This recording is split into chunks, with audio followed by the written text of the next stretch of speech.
সীমানায় পাখিদের ডানায় ডানায় এ জীবন সাথে রঙে এ জীবন সাথে রঙে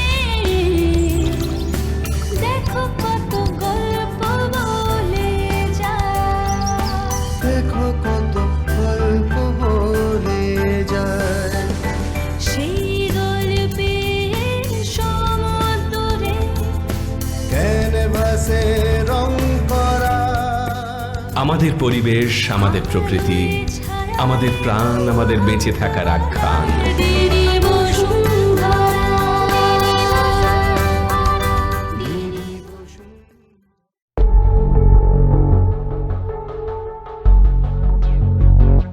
নমস্কার, ডিডি বসুন্ধরায় আপনাদের স্বাগত। আমাদের এই নীল গ্রহের প্রাণস্পন্দন জল। আমাদের পশ্চিমবঙ্গের মানচিত্রে অসংখ্য জলরাশি শিরা উপশিরার মতন ছড়িয়ে ছিটিয়ে রয়েছে, কিন্তু দৈনন্দিন জীবনের আধুনিক বিভিন্ন জঞ্জাল ধীরে ধীরে বিষিয়ে তুলছে এই জীবনদায়ী জলকে। পরিবেশের এই উদ্বেগজনক সংকটে আমরা কিভাবে এর মোকাবিলা করব, সেই বিষয়ে আজকে আমাদের বিশেষ আলোচনা, জল দূষণের নানা দিক। আমাদের সঙ্গে স্টুডিওতে ইতিমধ্যেই পেয়ে গেছি বিশিষ্ট অধ্যাপক, কারিগরি শিক্ষাবিদ, ম্যাকআউটের প্রাক্তন উপাচার্য এবং বর্তমানে টেকনো ইন্ডিয়া বিশ্ববিদ্যালয়ের উপাচার্য ডক্টর সৈকত মৈত্রকে। নমস্কার স্যার। নমস্কার। স্বাগত আমাদের স্টুডিওতে। স্যার, প্রথমেই আপনার থেকে যেটা জানতে চাইবো যে আমাদের পশ্চিমবঙ্গ, আমাদের রাজ্যকে যদি আমরা দেখি, তাহলে ভৌগোলিক বিভিন্ন বৈচিত্র্যতা রয়েছে তার মধ্যে, এবং সেই সঙ্গে সঙ্গে জলদূষণেরও বিভিন্ন প্রকারভেদ রয়েছে। এই মুহূর্তে বর্তমানে দাঁড়িয়ে আমাদের জল নিরাপত্তা কতটা চ্যালেঞ্জের মুখোমুখি বলে আপনি মনে করছেন? জল নিরাপত্তা তো বড় চ্যালেঞ্জের মুখোমুখি আগামী দিনে হতে চলেছে। পশ্চিমবঙ্গে তো বটেই, সেটা সারা দেশ এবং সারা বিশ্ব জুড়ে। পশ্চিমবঙ্গের সমস্যাটা হচ্ছে, পশ্চিমবঙ্গের কিছু কিছু সমস্যা আছে, সেগুলো ইউনিক সমস্যা, লোকাল সমস্যা, কিন্তু এই সমস্যা সর্বত্র, জল নিয়ে সমস্যা সর্বত্র হচ্ছে। আমাদের এখানে বিশেষত যদি দেখা যায় যে দুটো ভাগ আছে, একটা গাঙ্গেয় অববাহিকা আছে, আরেকটা হচ্ছে রাঢ় অঞ্চল। এই দুটো অঞ্চলে যদি দেখা যায় তাহলে একদিকে দেখা যাচ্ছে যে আর্সেনিকের দূষণটা কিন্তু এই গাঙ্গেয় অববাহিকা অঞ্চলে যে জেলাগুলো আছে, মুর্শিদাবাদ, নদিয়া, 24 পরগনা, সেখানে বেশি। আবার ওদিকে বাঁকুড়া, পুরুলিয়া, বীরভূম, এদিকে ফ্লুরাইডের সমস্যা বেশি। এই সমস্যাগুলো হচ্ছে বিশেষত যারা গ্রাউন্ড ওয়াটার, যেখানে বেশি করে খাবারের জন্য, জল পানের জন্য মানুষজন ব্যবহার করছেন, সেখানে এটা একটা বড় সমস্যা। তার সঙ্গে সঙ্গে কোস্টাল এরিয়া বলে আমাদের এখানে তো লোনা জল ঢুকে যাওয়া, বিশেষ করে একটা সাইক্লোন হওয়ার পরে বা এই সয়েল ইরোশনের জন্য, এটাও একটা বড় সমস্যা। ফলে জলে যে নুনের পরিমাণটা অনেক বেড়ে যাচ্ছে। এটা বেড়ে যাওয়ার জন্য এটাও একটা বড় সমস্যা। আমাদের চাষবাস, যে মাছ চাষ বা অন্যান্য যে জলের যে কাজগুলো থাকে, সেই কাজে বা মানুষের যে দৈনন্দিন ব্যবহারের জল, সেখানেও যদি বেশি নুন থাকে তাহলে সমস্যা হয়ে যায়, করোশন হয়, শরীরের স্বাস্থ্যের সমস্যা হয়। এ তো একটা দিক গেল। আর এগুলো হচ্ছে ন্যাচারাল, মানে এই আর্সেনিক আসছে মাটির তলা থেকে, ফ্লোরাইডও আসছে মাটির তলা থেকে, সমুদ্র থেকে নুন আসছে। আবার কিছু কিছু আছে ম্যানমেড মানে হচ্ছে যে এই ইন্ডাস্ট্রির জল, সেগুলো ঠিকমতো ট্রিটমেন্ট না করে ডিসচার্জ করে দেওয়া। বিশেষ করে আমরা দেখি দামোদরে এটা জলে খুব বড় সমস্যা। ওখানে অনেকগুলোই শিল্প আছে, ছোট ছোট যেগুলো শিল্প হয়, সেখানে যে এই জলের যে ট্রিটমেন্ট, যেটা আমাদের ম্যান্ডেট করা আছে, সেভাবে যে সব জায়গায় হচ্ছে তা নয়, বা করা থাকলেও যে সবসময় সেটা ফলো করা হচ্ছে তাও না। ফলে জলের মধ্যে দূষণ হচ্ছে। আবার এইদিকে গঙ্গার মধ্যে দেখা যাচ্ছে যে আনট্রিটেড সুয়েজ, সেটাও পড়ছে জলে গিয়ে। ফলে এই যে জলের মধ্যে নানা রকম সমস্যা তৈরি হচ্ছে, জলের অ্যাসিডিটি বেড়ে যাচ্ছে, জলের যে ডিজলভড অক্সিজেন থাকে তার মাত্রা কমে যাচ্ছে।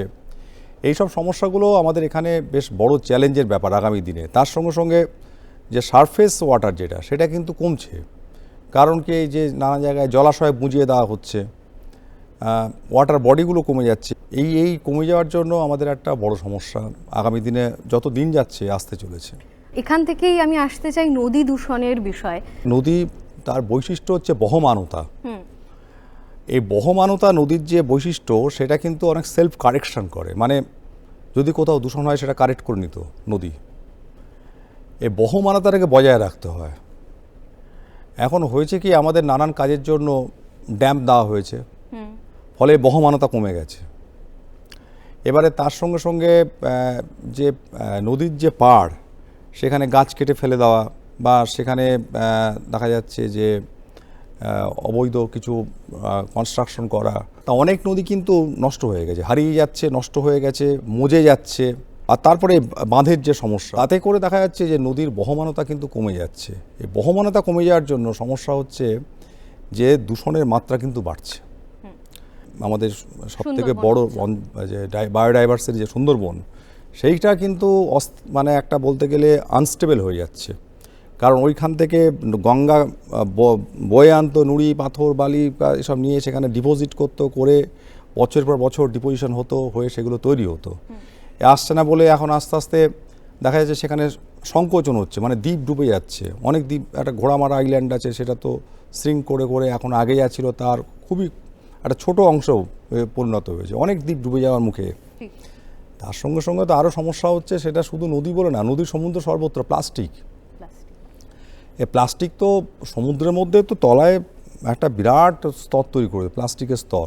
নদী ফদী সব জায়গাতেই, নদীতে মধ্যেও এখন এই প্লাস্টিক থেকে ভাঙতে ভাঙতে মাইক্রোপ্লাস্টিক তৈরি হচ্ছে। সেই মাইক্রোপ্লাস্টিক জলজ প্রাণী, মাছ থেকে শুরু করে মানুষের মধ্যেও ঢুকছে, মানুষের শরীরেও মাইক্রোপ্লাস্টিক পাওয়া যাচ্ছে। এটাও একটা বিরাট সমস্যা। তাই এই জিনিসগুলো এখন প্রজেক্ট অনেক না হয়েছে, কিন্তু প্রজেক্ট ইমপ্লিমেন্টেশন, মনিটরিং এটা কিন্তু দক্ষতার সঙ্গে করা দরকার। এবং তার জন্য যেটা আগে গঙ্গা অ্যাকশন প্ল্যান ছিল, সেটা যে খুব বড় ডিভিডেন্ড দিয়েছে এমন নয়, এখন হচ্ছে কাজ। কিন্তু আমার যেটা মত সেটা হচ্ছে যে এগুলোকে আরও ইন্টেন্সিফাই করতে হবে। এখন তেলের জন্য হচ্ছে, জলের জন্য কিন্তু যুদ্ধ হতে বেশি দিন বাকি নেই। এবং জল একটা বলতে গেলে স্ক্যার্স কমোডিটি, সারা পৃথিবী জুড়ে শুরু হবে এবং আমাদের দেশেই হয়েছে। আমি তো অন্যান্য রাজ্যে, ব্যাঙ্গালোরে আমি দেখেছি জল পায় না, ট্যাঙ্কারে করে জল কিনতে হয় লোককে।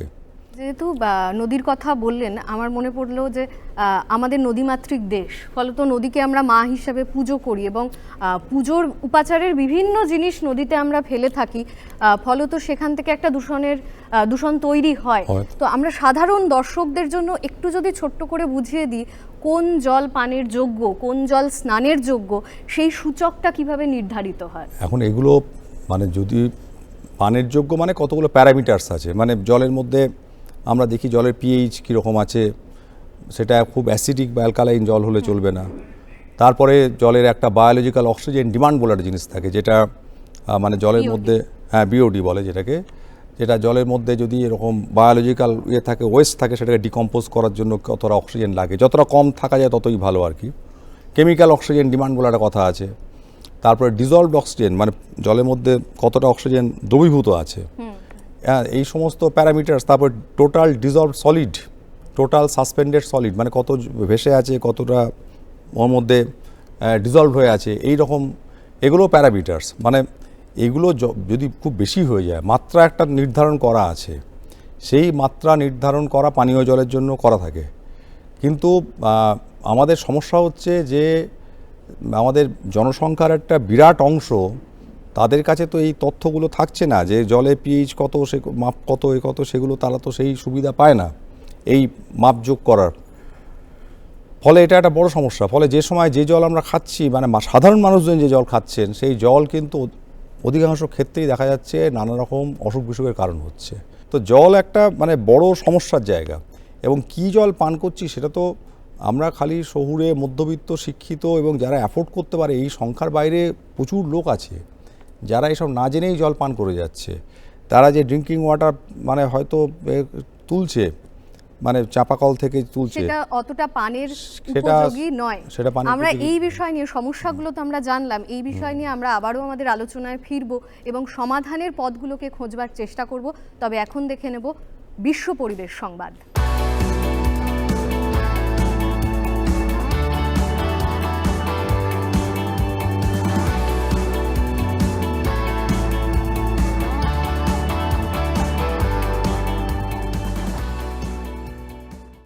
নমস্কার, শুরু করছি বিশ্ব পরিবেশ সংবাদ।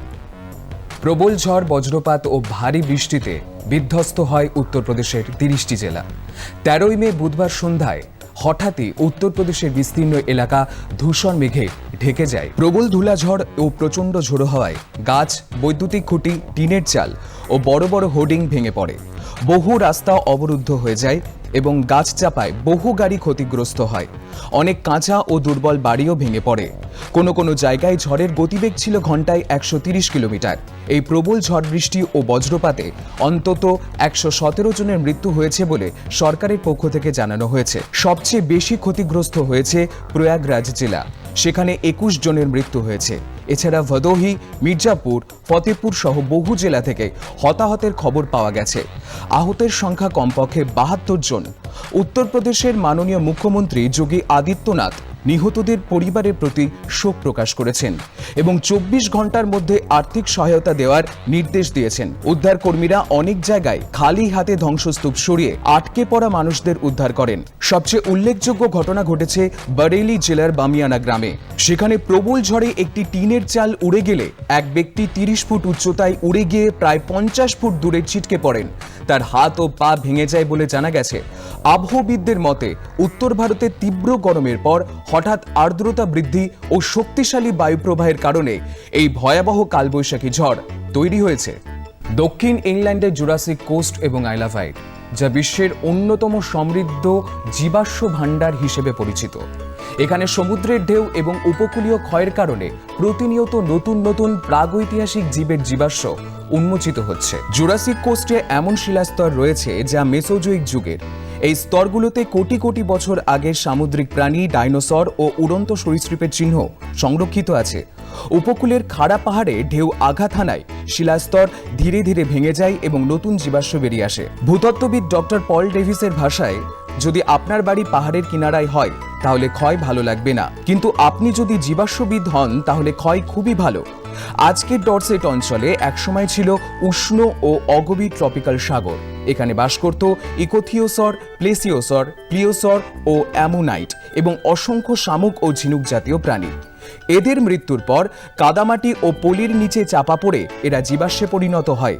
প্রায় 125 মিলিয়ন বছর আগে আইলাভাইট ছিল ডাইনোসরের এক বিশাল আবাসভূমি। বিজ্ঞানীদের মতে যুক্তরাজ্যে ডাইনোসরের বৈচিত্র্যের শীর্ষস্থানে ছিল এই দ্বীপ। সম্প্রতি এখানে ইউরোপের সবচেয়ে বড় স্থলভাগের শিকারী ডাইনোসরের অবশেষও আবিষ্কৃত হয়েছে। স্যার ডেভিড ফ্রেডরিক অ্যাটেনবরো একজন প্রখ্যাত ব্রিটিশ সম্প্রচারক, লেখক এবং প্রামাণ্যচিত্র নির্মাতা। গত 8ই মে তারিখে তার জীবনের 100 বছর পূর্ণ করলেন তিনি। টেলিভিশনে নতুন ধারার প্রামাণ্যচিত্র নির্মাণের মাধ্যমে প্রকৃতি, জীবজগৎ, সংস্কৃতি, সভ্যতা ও বিজ্ঞানের নানান বিষয় সাধারণ মানুষের কাছে তুলে ধরার জন্যই তিনি বিখ্যাত। বিশেষ করে বিবিসি ন্যাচারাল হিস্ট্রি ইউনিটের তত্ত্বাবধানে নির্মিত একটি ন্যাচারাল হিস্ট্রি ডকুমেন্টারি ধারাবাহিক, যা লাইভ কালেকশন নামেও জনপ্রিয়। তিনি হলেন সেই সিরিজের লেখক এবং উপস্থাপক। তার প্রধান আগ্রহের বিষয় প্রাকৃতিক ইতিহাস। তিনি চলচ্চিত্র প্রযোজক এবং অভিনেতা স্যার রিচার্ড অ্যাটেনবরোর ছোট ভাই। তার 100 বছর পূর্তিকে ঘিরে রয়্যাল অ্যালবার্ট হলে আয়োজিত হয় এক আবেগঘন অনুষ্ঠানের। তাকে কিংবদন্তি, জাতীয় সম্পদ এবং আইকনিক গল্পকার বলে অভিহিত করা হয়। অভিনেত্রী অলিভিয়া কোলম্যান বলেন, আপনি আছেন বলেই পৃথিবী অনেক বেশি সুন্দর। তিমিরা কি আইনি অধিকার পেতে পারে?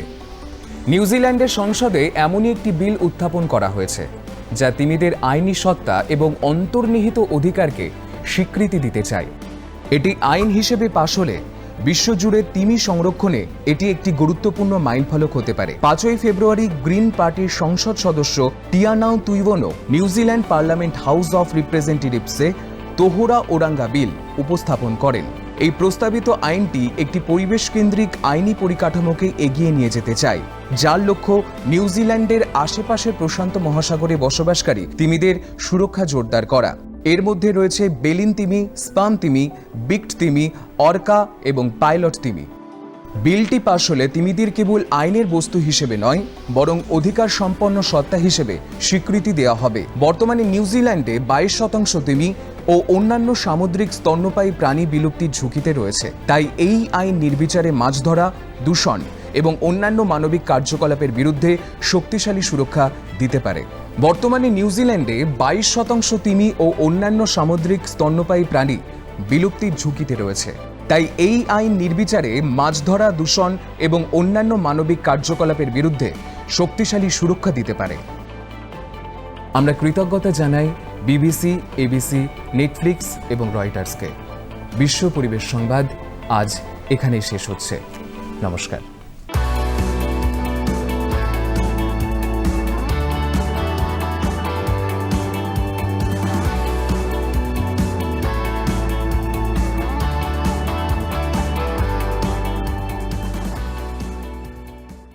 বসুন্ধরার স্টুডিওতে এই মুহূর্তে পেয়ে গিয়েছি ওয়াটার অ্যাডভেঞ্চার স্পোর্টস কায়াকিংয়ের প্রশিক্ষক সুদেশনা পালকে। দিদি, যেটা আপনার থেকে শুরুতেই জানতে চাইবো, কায়াকিং এই অ্যাডভেঞ্চার স্পোর্টসটা নিয়ে মানুষের মধ্যে আগ্রহ রয়েছে এবং প্রত্যেক দিন বিভিন্ন বয়সের মানুষদের আপনি এই বিষয়ে প্রশিক্ষণ দিয়ে থাকছেন। যদি এর সম্পর্কে ছোট্ট করে একটু আমাদের বলেন। অত্যন্ত পুরনো একটি জলযান, ঠিক যেরকম ডিঙি নৌকো সেরকমই। তো আজকে এই মুহূর্তে কায়াকিং যেটা বা কায়াক যেটা, সেটি একটি ছোট্ট, যদি আমাদের বাংলা ভাষায় বলি, একটি ছোট্ট নৌকো যার আয়তন হচ্ছে 8 বাই 2.5 বা 3 ফিটের মধ্যেই থাকে এবং এটি কিন্তু অত্যন্ত সেফ একটি স্পোর্টস। তার কারণ হচ্ছে যে এটি নিজেই একটি রেস্কিউ বোট। এই যে আপনি কায়াকিংয়ের কথা বললেন, যেহেতু জল সম্পর্কে পরিচয় থাকাটা দরকার এবং বিভিন্ন বয়সের মানুষের সঙ্গে প্রতিদিন আপনাকে ডিল করতে হচ্ছে, তো কিভাবে জল সম্পর্কে, তার জলজ জীবন সম্পর্কে আপনি মানুষকে সচেতন করেন? প্রথম জিনিস যেটা, সেটা হচ্ছে যে কায়াক বা যে কোনো জলযান আমরা কখনোই কোনো প্রচুর নোংরা জলের মধ্যে আমরা চালাই না। সুতরাং প্রথম যে আমাদের কাজটা দাঁড়ায় সেটা হচ্ছে আশেপাশের মানুষজনকে জলটা কেন পরিষ্কার রাখবো, কীভাবে পরিষ্কার রাখবো, এইটাকে জানানো। দ্বিতীয় জিনিস যেটা, সেটা হলো যে সবথেকে ছোট যদি যে মানুষটাকে আমার কাছে যে এসেছিল, তার বয়স হচ্ছে 3.5 বছর। 3.5 বছরের একটি ছোট্ট মানুষকে আমি জল সম্পর্কে তাকে বড় বড় কথা বলে তো তাকে লাভ নেই। সুতরাং আমাদের ফাংশনটা তখন যেটা দাঁড়ায় সেটা হচ্ছে অ্যাক্টিভিটিসের থ্রুতে তাকে জলের সাথে পরিচয় করানো। প্রথম জিনিসটা যেটা শেখানো হয় সেটা হচ্ছে যে জলে কোনো জিনিস ফেলা বারণ, কেন এবং কি কারণে বা কিভাবে সে তার এই যে অভ্যাসটা সেটাকে সে কন্ট্রোল করতে পারবে। আমরা প্রতিদিনই দেখি যে গঙ্গার জলকে পুজো করা হচ্ছে, সেখানে স্নান করা হচ্ছে এবং পুজোর বিভিন্ন জিনিস আমরা জলের মধ্যে ফেলে দিচ্ছি। সেক্ষেত্রে আপনারা স্থানীয় যারা ওই এলাকায় রয়েছেন, তাদের জীবন জীবিকা নির্ধারণের ক্ষেত্রে হয়তো তারা এই কাজটি করে থাকছেন, কিন্তু তাদেরকে কিভাবে সচেতন করছেন যে জলটাকে পরিষ্কার রাখুন, সেক্ষেত্রে আপনাদের উপকার হতে পারে? শহরের ভেতরের ক্ষেত্রে আমি দেখেছি, আমি যেখানে বসবাস করি সেখানে সেই মিউনিসিপ্যালিটি থেকে সেখানে কিন্তু ফুলের গাড়ি, যেহেতু পার্টিকুলারলি পুজো সম্পর্কিত কথা হচ্ছে, শুধুমাত্র পুজোর ফুলের জন্য গাড়ি আসে। একদিন দুদিন বাদে বাদে তারা কিন্তু শুধুমাত্র পুজোর ফুলের জন্য গাড়ি আসে এবং এই ফুল কিন্তু তারা কালেক্ট করে কিছু ক্ষেত্রে তারা রিসাইক্লিংয়ে নিয়ে যায় আর কি। পার্সোনালি যেমন ধরুন, আমি বেশ কয়েকজনকে চিনি যারা আমার সাথে ক্লোজ, তারা আমি এটাকে মনে করব যে এটা আমার একটি অত্যন্ত আশীর্বাদযোগ্য জায়গা। সেটা হলো এই যে তারা কিন্তু ফুলগুলোকে আর বাইরে ফেলছেন না, যেহেতু বাড়িতে এখন অনেকেই গাছ লাগান, তারা কিন্তু এই যে ফুলগুলো তারা কিন্তু সার হিসাবে ব্যবহার করছেন। দিদি, অতি সম্প্রতি আপনারা 2026-এ একটি এক্সপিডিশন করেছেন বড় গঙ্গা বক্ষে এবং তার নির্দিষ্ট কিছু লক্ষ্য ছিল, সেইগুলো সম্পর্কে যদি আমাদের একটু অভিজ্ঞতাটা জানান। হ্যাঁ, 2026-এ 30শে জানুয়ারি থেকে 3 ফেব্রুয়ারি পর্যন্ত আমাদের গঙ্গাবক্ষে একটি অভিযান ছিল, এক্সপিডিশন ছিল এবং সেটি ছিল শুধুমাত্র গঙ্গা নদীকে নিয়ে নয়, তার নদীটার সাথে সাথে তার যে অন্যান্য যে ব্রাঞ্চেসগুলো রয়েছে, ফর এক্সাম্পল খড়ি, ফর এক্সাম্পল জলঙ্গি, এই ধরনের যে ছোট ছোট নদীগুলো ছিল, এখনও এক্সিস্ট করে, সেই নদীগুলোর ওপরে আমাদের অভিযান ছিল এবং আমাদের মোটো যে ছিল তা হচ্ছে যে জেন্ডার ইকুয়ালিটি, রিভার বা গঙ্গা নদী এবং তার যে বাস্তুতন্ত্র, সেটা নদী কিভাবে চেঞ্জ হচ্ছে, কিভাবে সে আগে যা ছিল আজকে কীরকম অবস্থায় এসছে বা এই 2-1 বছরের মধ্যে কিভাবে প্রচুর চেঞ্জেস এসছে, সেগুলোকে অবজার্ভ করা এবং তার সাথে যেটা সেটা হলো যে এর যে বাস্তুতন্ত্রের মধ্যে যে সমস্ত শুধুমাত্র জলজ প্রাণী নয়, দু সাইডেও তো প্রচুর মানে মানুষজনের সাথে সাথে তো প্রচুর তার যে নিজস্ব যে সমস্ত যে প্রাণীগুলো সেগুলোও তো থাকে। একদম। তো সেই সমস্ত সব কিছুকে নিয়ে আমাদের এই এক্সপেডিশন ছিল। অনেক ধন্যবাদ, আপনাদের এই সচেতনতা প্রচার আগামী দিনেও চলতে থাকুক।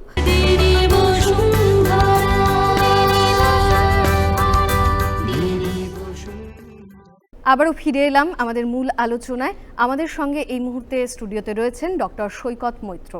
স্যার, যে কথাগুলো আপনার সঙ্গে আলোচনা করছিলাম একটু আগে, আমাদের এই পশ্চিমাঞ্চলের খনিজ ধাতু রয়েছে, বা ধরুন আর্সেনিক দূষণ রয়েছে, শিল্পাঞ্চলের রাসায়নিক দূষণ রয়েছে, এবং উপকূলীয় যে জেলাগুলো রয়েছে সেখানে একটা লবণাক্ত জলের সমস্যা রয়েছে। তো এই সমস্যাগুলো আমাদের স্থানীয় স্বাস্থ্যে, জনস্বাস্থ্যে কি দীর্ঘমেয়াদী প্রভাব ফেলছে সেটা যদি একটু তুলে ধরেন। দীর্ঘমেয়াদী প্রভাব তো ফেলছেই স্থানীয় স্বাস্থ্যে। মানে আর্সেনিক থাকলে আর্সেনিকের তো আর্সেনিকোসিস বলে রোগ আছে, এবং সেটা আলটিমেটলি ক্যান্সারও পর্যন্ত হতে পারে। ফ্লোরিন থাকলে ফ্লোরোসিস, যেটা হাড়ের উপরে কাজ করে, দাঁত হাড় নষ্ট করে দেয়, সেসব রয়েছে। বেশি যদি নুন থাকে জলে, সোডিয়াম থাকে, তাহলে সেটা গিয়ে ব্লাড প্রেশারের সমস্যা, নার্ভের প্রবলেম এসব তৈরি করতে পারে। আরও অনেক রকম আছে যেগুলো, এই যে হেক্সাভ্যালেন্ট ক্রোমিয়াম কিডনির ওপরে কাজ, কিডনি নষ্ট করে দিতে পারে যদি ক্রোমিয়াম থাকে। লেড থাকতে পারে, লেড যদি থাকে সেটাও নার্ভের উপর কাজ করে। এইরকমভাবে আমাদের প্রজনন ক্ষমতা, তারপরে কিডনির ক্ষমতা থেকে শুরু করে নানা রকম নার্ভের অসুখ এবং ক্যান্সার থেকে শুরু করে যে বিকলাঙ্গতা বিভিন্ন রকম তৈরি হয়। একটা জিনিস ভাবতে হবে, বুঝতে হবে যে আমাদের কাজটা কিন্তু অ্যাপ্রোচটা হয় কি ম্যাক্সিমাম ক্ষেত্রে রিয়াক্টিভ মানে আমরা করি কি জল, খারাপ জল সেটাকে ফিল্টার করে হোক, ট্রিটমেন্ট করে হোক ঠিক করার চেষ্টা করছি। কিন্তু যেতে হবে গোড়াতে, মানে জলটাকে আমাদের এমনভাবে করতে হবে যাতে সমস্যাটা কম থাকে। যেমন আর্সেনিকটা আসছে কেন, জল এত বেশি তোলা হয়ে গেছে যে তলার যে পাথর, যেটা আর্সেনোপাইরাইটিস পাথর, সেগুলো এক্সপোজড হয়ে যাচ্ছে, সেখান থেকে বেশি করে লিচিং হচ্ছে। সেটা হচ্ছে কেন, তার কারণ অ্যাকোয়াফায়ার, যেটা জলের যে নিচের যে স্তর থাকে সেই স্তরটা কমে গেছে। তাহলে ওইটাকে রিচার্জ করতে হবে, ওটাকে ঠিক করে ভর্তি করতে হবে, করে এমন একটা লেভেল রাখতে হবে যাতে করে আর্সেনিকটা আর উঠতে না পারে। মানে একটা যদি ওয়াটার হাইড্রোস্ট্যাটিক প্রেশার থাকে তাহলে আর্সেনিকের লিচিংটা অনেক কমে যাবে। এটা গেল 1 নম্বর। সারফেস ওয়াটার বেশি করে ব্যবহার করতে হবে। সারফেস ওয়াটার মানে কি, পুকুর বা এগুলো বেশি করে খোঁড়া, এই যে না খুঁড়ে তো বুঝিয়ে ফেলা হচ্ছে, কিন্তু উল্টোটা করা উচিত। বড় বড় জলাশয় তৈরি করা, সেখানে জল ধরা, বৃষ্টির জল ধরা। বৃষ্টি তো প্রচুর হয়, কিন্তু সেই জলটা যদি ঠিকমতো ধরা যায়, সেই জল ধরে, একটা দেশ আছে নেদারল্যান্ডস, সেখানে মানে বিরাট একটা সিস্টেম আছে যেখানে ওয়েস্ট ওয়াটার যাচ্ছে এবং ন্যাচারাল প্রসেসে সেটা রিক্লেম হচ্ছে এবং সেইটাই ড্রিঙ্কিং ওয়াটার হয়ে যাচ্ছে। আমাদের এখানেও ছিল, আমাদের ইস্ট কলকাতা যে জায়গাটা, সেখানেও ওয়েস্ট ওয়াটার যেত, ন্যাচারাল প্রসেসে রিক্লেম হয়ে যেত, এবং এটা দেখানোও হয়েছিল এক সময়। কিন্তু তারপরে কি হয়েছে, তারপরে এনক্রোচমেন্ট এবং নানান কারণের জন্য এই জিনিসগুলো বন্ধ হয়ে যাচ্ছে। পরে নেচারে একটা কিন্তু কারেক্টিভ অ্যাকশন থাকেই, সেই কারেক্টিভ অ্যাকশনটা নেচারের মধ্যেই স্যান্ড, গ্র্যাভেল, অ্যালগি এমনভাবে সব রয়েছে, সেগুলো একটা একটা করে অ্যাবজর্ব করে সরিয়ে জলটাকে ফাইনালি হয়তো পরিষ্কার জল বার করে দিচ্ছে। এবং জলাশয় যত বড় বড় রাখা যাবে, আগে কী হতো, আগে আমাদের প্রচুর জলাশয় থাকতো, সেই জলাশয়গুলোর সংখ্যা কমে যাচ্ছে, জলাশয়গুলো হয় মুছে ফেলা হচ্ছে, কমে যাচ্ছে। এবং জলাশয় করতে হবে, ডিপ করতে হবে, গভীর, এবং সেখানে বৃষ্টির জল ধরতে হবে। এর পাশাপাশি স্যার আরেকটা জিনিস দেখছি যে প্রবাহমান নদী বা সমুদ্রের ক্ষেত্রে অনেক সময় দেখা যাচ্ছে কোনো একটা নির্দিষ্ট অঞ্চল, সেটা ডেড জোন তৈরি হয়েছে, সেখানকার যে বাস্তুতন্ত্র সেটা নষ্ট হয়ে যাচ্ছে। এটা কি বিশ্ব উষ্ণায়নের জন্য? সেটা বিশ্ব উষ্ণায়নের একটা কারণ তো আছেই। বিশ্ব উষ্ণায়নে কি হচ্ছে, যত টেম্পারেচার বাড়ছে তত কি হচ্ছে, অক্সিজেনের সলিবিলিটি জলে কমে যায়। মানে এগুলো জলের সলিবল থাকে, জলে যে সমস্ত গ্যাস, যত টেম্পারেচার বাড়বে সেগুলোকে জল থেকে বেরিয়ে আসার চেষ্টা করে। জলের মধ্যে সমুদ্রে যেমন কার্বন ডাইঅক্সাইড প্রচুর আছে জলের তলায়, এবার যত টেম্পারেচার বাড়ছে ওই কার্বন ডাইঅক্সাইডটা বেড়ে যাচ্ছে, বেড়ে গিয়ে ওটা আবার গরম তৈরি করছে। মানে এটা আবার একটা সাইক্লিক প্রসেস, মানে বড় ইয়েতে চলছে। সেরকম অক্সিজেনটা বেরিয়ে যায়। কিন্তু তারও আরেকটা কারণ আছে, আমাদের এই চাষবাসে এত বেশি ফার্টিলাইজার ব্যবহার করা হচ্ছে। এই ফার্টিলাইজারগুলো আলটিমেটলি গিয়ে ফসফেটিক ফার্টিলাইজার, এটা গিয়ে কি হয়, যেটুকু দরকার তার থেকে অনেক বেশি ব্যবহার হয়। কারণ মনে হয় যে যত বেশি ফার্টিলাইজার দেওয়া হবে তত বেশি করে প্রোডাকশন হবে। এই ফার্টিলাইজার যেটা এক্সেস থাকছে সেটা জলে চলে যাচ্ছে, এবং জলে চলে যাচ্ছে যখন, তখন ওটা কিন্তু তার জন্য অ্যালগাল ব্লুম বলে একটা আছে, মানে একটা শৈবালের একটা বিরাট, বা তারা ওটা নিউট্রিয়েন্ট হিসেবে ওটাকে ব্যবহার করে, এবং ওগুলো যখন মরে তখন সেটা ডিকে করার জন্য অক্সিজেন লাগে, তার ফলে ওই জায়গাটা অক্সিজেন কমে যায়। সেই অক্সিজেন কমে যাওয়ার জন্য এই প্রসেসটা হচ্ছে ইউট্রফিফিকেশন বলে একটা প্রসেস আছে। অক্সিজেন কমে গেল এবং তার সঙ্গে সঙ্গে গ্লোবাল ওয়ার্মিংয়ের জন্য অক্সিজেন বেরিয়ে গেল, তাতে করে ওই জায়গাতে দেখা যাচ্ছে যে যেটুকু অক্সিজেন থাকলে জলজ প্রাণীরা বাঁচতে পারে সেটা আর থাকতে পারছে না। তখনই এই সমস্ত ডেড জোন তৈরি হয়, মানে যেখানটা লিভিং স্পিসিস থাকতে পারছে না। একেবারে সংক্ষেপে জেনে নিতে চাইব স্যার, যে আগামী 10 বছর বা 2035-এর দিকে লক্ষ্য রেখে যদি আমরা এগোই, তাহলে এই জলের জন্য আপনি কি দূষণ রোধে একটা রোড ম্যাপ যদি আমাদের সামনে দেখেন? দূষণ রোডে রোড ম্যাপ হচ্ছে প্রথমে রেন ওয়াটার হারভেস্টিংয়ের একটা কম্পালসারি প্রজেক্ট নিতে হবে, এবং প্রত্যেক জায়গাতে রেন ওয়াটার হারভেস্টিংয়ে বিশাল গুরুত্ব দিতে হবে সবাইকে, যাতে সমস্ত কমিউনিটি হিসেবে আমরা রেন ওয়াটার হারভেস্টিং খুব ভালো করে করি। জলাশয় বানানো, নতুন করে তৈরি করা, প্লাস্টিকের ব্যবহার কমানো, এবং এই যে যত জল যেখানে পড়ছে ওয়েস্ট ওয়াটার, সেগুলো ট্রিটেড হচ্ছে কিনা ঠিকমতো সেটা মনিটরিং করা, সার্ভেলেন্সে রাখা, সেই জায়গাগুলোকে ঠিক করে ধরতে হবে। ধরলেই সমস্যা কিন্তু অনেকটা কেটে যাবে। আপনারা সকলে ভালো থাকবেন, সুস্থ থাকবেন, এবং অবশ্যই আপনার আশেপাশে যে জলাশয়গুলি রয়েছে সেই জলাশয়ের জলকে দূষণ মুক্ত রাখার চেষ্টা করবেন।